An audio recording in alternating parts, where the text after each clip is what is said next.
माननीय श्री हमारे संभाग आयुक्त श्री महेश सिंह शर्मा जी, हमारे जिनेंद्र सिंह जी, शेखावत जी, हमारे डेयरी के अध्यक्ष, और जिन्होंने अभी दूधदाताओं के लिए और अन्नदाताओं के लिए मुझे कहा गया कि आपको यह काम करना है। ऐसे मेरे बड़े भाई अजमेर डेयरी के अध्यक्ष आदरणीय श्री रामचंद्र चौधरी जी, मैं कोई ब्लॉग नहीं पढ़ता हूँ, सिर्फ एक ही एसपी मित्तल साहब का ब्लॉग पढ़ता हूँ, क्योंकि भाई साहब नहीं तो मेरे को टीवी देखने का समय मिलता है। मैं ब्लॉग जरूर पढ़ता हूँ 12-1 बजे के आसपास, रात की 12-1 बजे। मैं जी, हमारे एसपी मित्तल जी, बहन श्वेता जी, हमारी अजमेर नगर निगम की मेयर प्रथम नागरिक बहन ब्रजलता हाड़ा जी, सभी उपस्थित, आज जिनको गौरव से सम्मान दिया जाएगा, उनको सम्मानित किया जाएगा, ऐसे सभी मेरे भाइयों और बहनों, देवियों और सज्जनों, और सभी मीडिया के भाइयों, और विशेष तौर से फर्स्ट इंडिया के सभी परिवारजन। देखिए, चौथा स्तंभ है और फर्स्ट इंडिया, अभी कातिल साहब की बात चल रही थी। हमें पता 2003 से 8 में जब पवन अरोड़ा जी थे, कातिल साहब भी थे। पवन अरोड़ा जी अभी महेश जी हमारे संभाग आयुक्त कह रहे थे, यह डीएलवी को बहुत खूबसूरती से संभाल रहे थे। और मैं तो ये कहना चाहूँगा कि चौथा स्तंभ वो है जो हम सबको राह दिखाता है। हाँ, ये जरूर है, अभी बहन जी कुछ कह रही थी, कुछ संकेत कर रही थी अरोड़ा जी, परंतु क्योंकि चाहे चैनल हो, चाहे प्रिंट मीडिया हो, चाहे इलेक्ट्रिक मीडिया हो, चाहे सोशल मीडिया हो, ये बात अलग है। एसपी मित्तल साहब, जब हम चुनाव में जाते हैं तो कर्सी के नाते हम मिलने जाते हैं कि भाई हमारा ध्यान रखना, तो हम एसपी मित्तल साहब के पास जाता हूं। मैं 2019 में गया, 2024 में गया।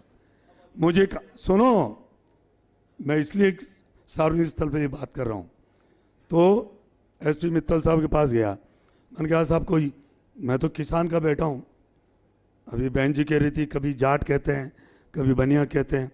हाँ, मैं बुद्धि से बनिया जाट हूँ, परंतु हूँ मैं जाट, मैं किसान हूँ, किसान कौम से मैं आता हूँ, और साधारण एक किसान के परिवार में एक छोटी सी ढाणी में मैंने जन्म लिया है।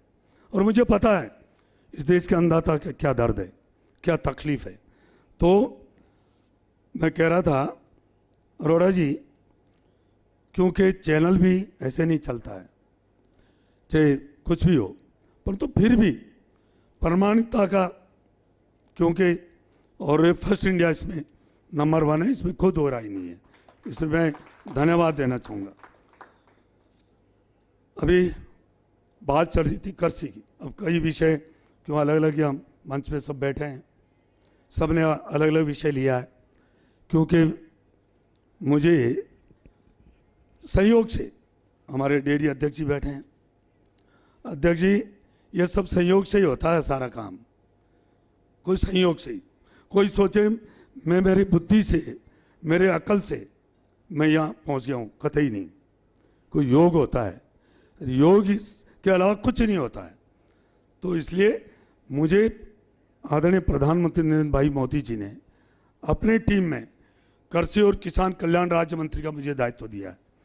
मैं विश्वास के साथ कह रहा हूँ, आज फर्स्ट इंडिया चैनल के इस कार्यक्रम में मेरी जितनी भी सामर्थ्य होगा मेरे में, मैं इस देश के अन्नदाता के लिए जितना भी काम होगा, इस देश के लिए, देश के दूधदाता के लिए मैं काम करने की कोशिश पूरी करूंगा, और कर रहे हैं।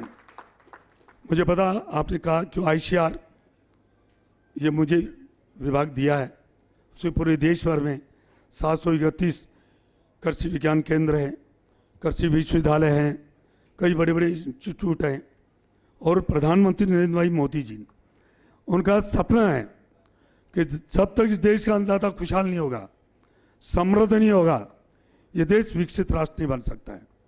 परंतु मैं इस चैनल के माध्यम से मैं इस देश के अन्नदाताओं से मैं एक निवेदन करना चाहूँगा कि आज क्या है, इस तरह के अन्नदाताओं के मन मस्तिष्क में बैठ गई है कि जितने डीएपी, यूरिया, पेस्टिसाइड डालेंगे उतनी पैदावारी होगी।